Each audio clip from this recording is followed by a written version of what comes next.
Unified 911, anong matutulong namin sa'yo? Anya ti maitulong mi ken kapo. Anong may tatabang ko sa imo? Unsay akong ikatabang nimo? Ngini makadabang na misal ka no? Sa anumang wika o dialekto, may tulong na darating sa iyo.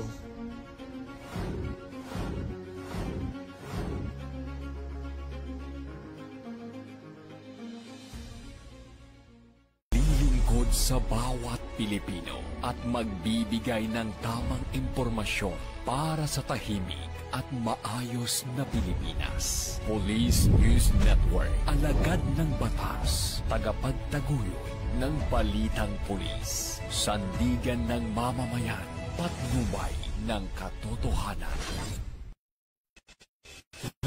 Kampo Krame, maghahatid ng pinakahuling kaganapan at nagbabagang balita. Ito ang PNN Police News Network. At ngayon, ang inyong mga tagapagbalita. Magandang araw, bagong Pilipinas. Ako ang inyong alagad ng batas, tagataguyod ng Balitang Pulis. Ako po si Patrolwoman Sari Bernales. Maghahatid sa inyo ng tamang balita, kwento ng pulis at serbisyo para sa mamamayan. At ito ang PNP News Online, ang pangunahing balita ng Police News Network. Alagad ng batas, tagataguyod ng Balitang Pulis.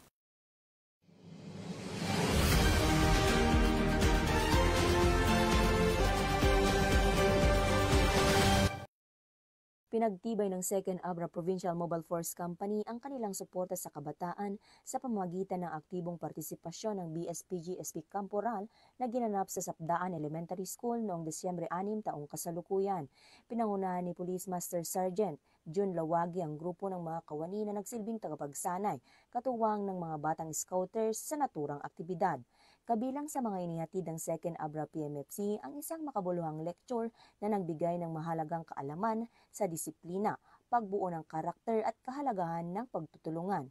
Layunin itong palakasin ng pundasyon ng kabataan upang maging handa sila sa mga hamon ng scouting at maging responsableng mamamayan. Sa talakayan, nagsagawa rin ng unit ng hands-on obstacle course demonstrasyon na nagbigay sa mga kalahok ng pagkakataong subukan ng kanilang lakas, koordinasyon at kumpiyansa.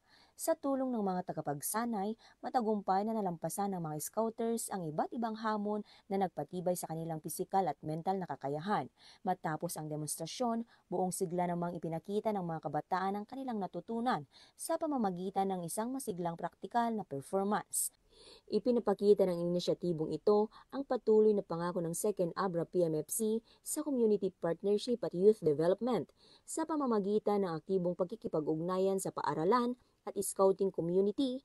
Higit nilang napagtitibay ang ugnayan at nagbibigay ng positibong karanasan na nakakatulong sa paghubog ng kabataang mas matatag at mas may malasakit sa komunidad. Mula dito sa Abra Police Provincial Office, ako po ang inyong PNN correspondent, Patrolwoman Maria Ella Garcia, alagad ng batas, tagataguyod ng Balitang Pulis.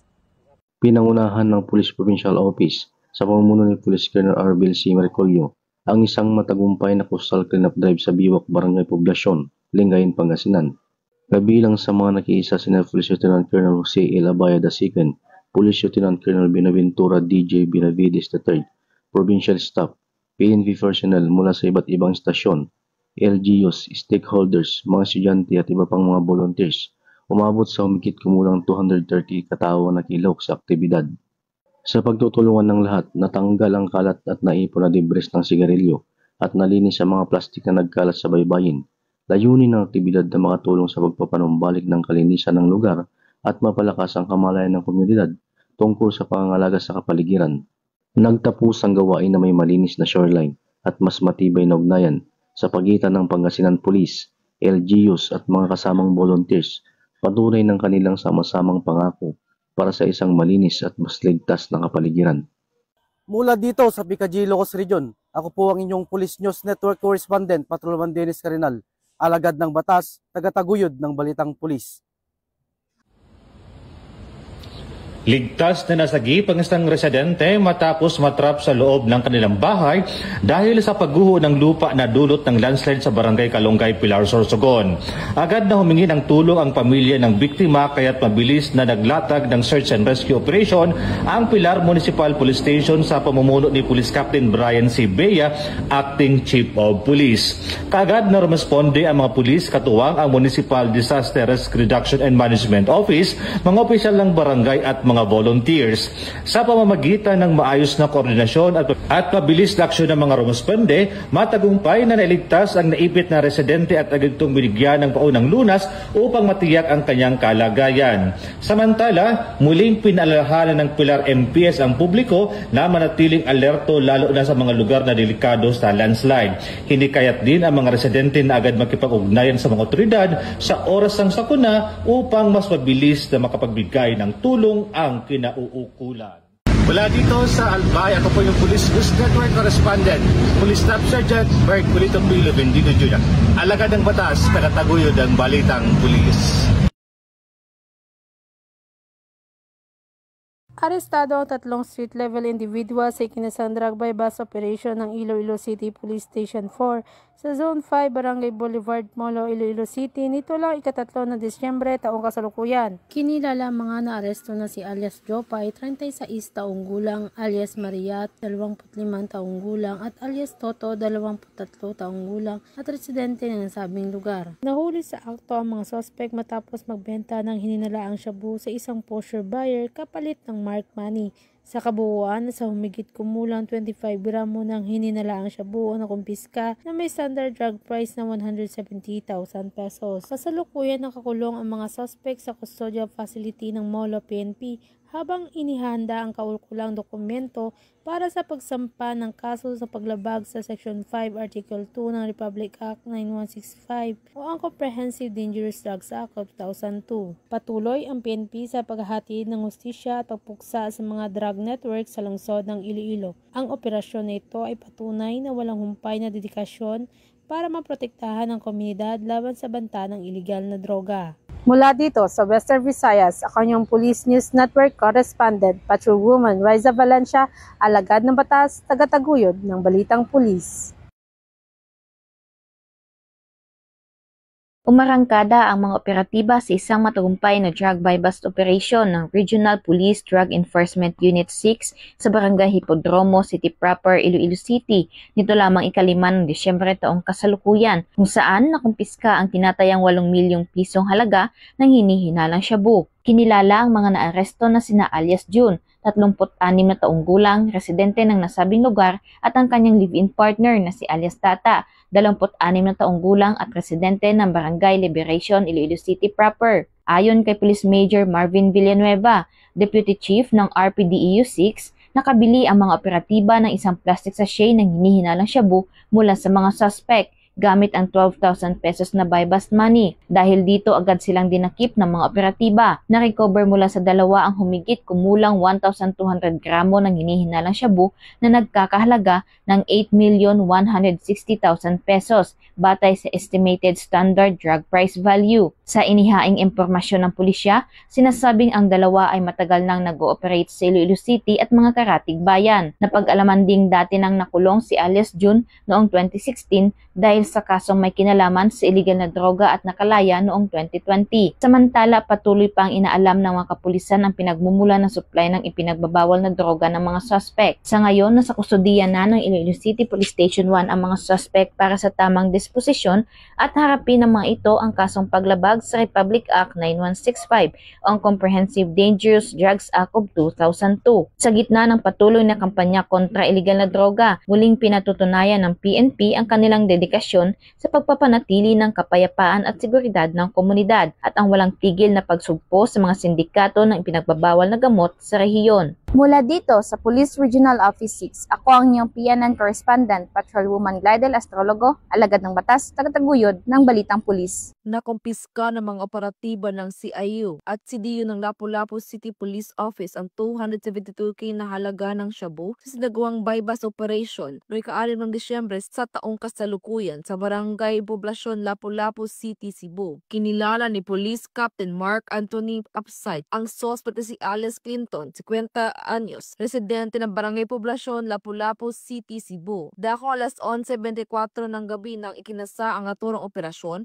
na humantong sa pagkakaresto sa suspect at pagkasamsam ng 5 pakete na hinalang shabu na may kabuang timbang na 40 na gramo at may standard drug price na 272,000 pesos, isang pouch at bypass money. Ang suspect ay pansamantalang nakakulong sa custodial facility ng Lapu-Lapu City Police Office habang nihahanda ang kaukulang kaso laban sa kanya. Patunay ang matagumpay ng operasyong ito sa patuloy na kampanya ng pabangsang pulisya ng Pilipinas laban sa iligal na droga para sa kapayapaan at kaayusan ng komunidad. Mula dito sa Central Visayas, ako ang iyong PNN correspondent, Patrolwoman Annalyn N. Canoog, alagad ng batas, tagataguyod ng Balitang Pulis. Voluntaryong nagbalik loob sa pamahalaan ang isang miyembro ng Communist Terrorist Group sa Barangay Caminto, Inupacan, Leyte. Ang pagbabalik loob ay resulta ng matagumpay na panawagan at pakikipagnegosasyon ng mga tauhan ng First Leyte Provincial Mobile Force Company. Isinuko rin ng nasabing surrendery ang isang unit ng caliber .38 revolver at 3 bala. Samantala, nakatanggap naman ang nagbalik loob ng agarang tulong pinansyal at bigas mula sa mga kapulisan. Ang dating miyembro ng CTG ay nasa kustodiya na ng First Leyte PMFC para sa kanyang posibleng enrollment sa programa ng ating gobyerno na Enhanced Comprehensive Local Integration Program o ECLIP. Muling hinimok ng pambansang pulisya ang iba pang mga miyembro at taga-suporta ng CTGs na iwaksi na ang maling ideolohiya at magbalik loob sa gobyerno upang mamuhay ng payapa kasama ang kanilang mga mahal sa buhay. Mula dito sa Eastern Visayas, ako ang inyong PNN correspondent, Patrolwoman Palafox, alagad ng batas, tagataguyod ng Balitang Pulis. SLI arestado, shabu nasamsam sa bypass sa Bugo, Cagayan de Oro. Arestado ang 2 individual sa ikinasang drug bypass operation na nagresulta sa pagkakakumpiska ng 4 na gramo ng hinihinalang shabu sa Zone 3 Bugo, Cagayan de Oro City nito lamang Disyembre 8, 2025. Kinilala ang mga sospek na si alias Adong, lalaki, 26 anyos at Am-Am, babae, 31 anyos at mga residente ng Zone 4 at Zone 6 Bugo, Cagayan de Oro City. Ang operasyon ay pinangunahan ng mga tauhan ng Police Station 8 ng Kokpo at Pideaten. Nakumpiska mula sa kanila ang kabuuang humigit kumulang 4 na gramo na hinihinalang shabu na may standard drug price na tinatayang 27,200 pesos. Ang mga nasamsam na ebidensya ay isang sachet na shabu na ginamit sa bypass at 5 sachet na shabu in possession. Bukod pa rito, nakumpiska rin ng isang black canister, isang lighter na kulay asul, drug paraphernalia at isang 500 peso bill na ginamit bilang bypass money. Ang 2 naarestong sospek ay kasalukuyan ng nasa kustodiya ng Kokpo Police Station 8 para sa kaukulang disposisyon.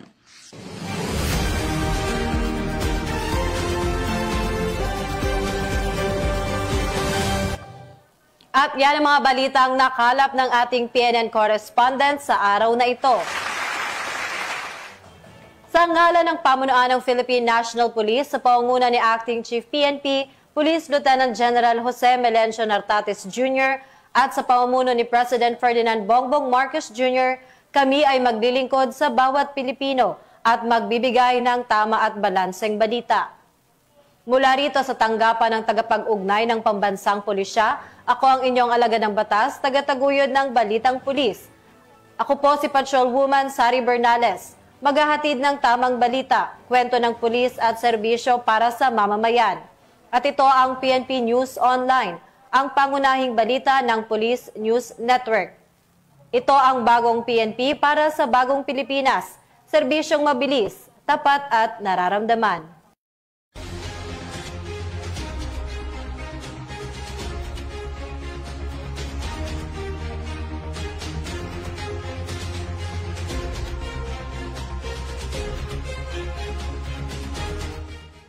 Police Police News Network, alagad ng batas, tagapagtaguyod ng balitang pulis.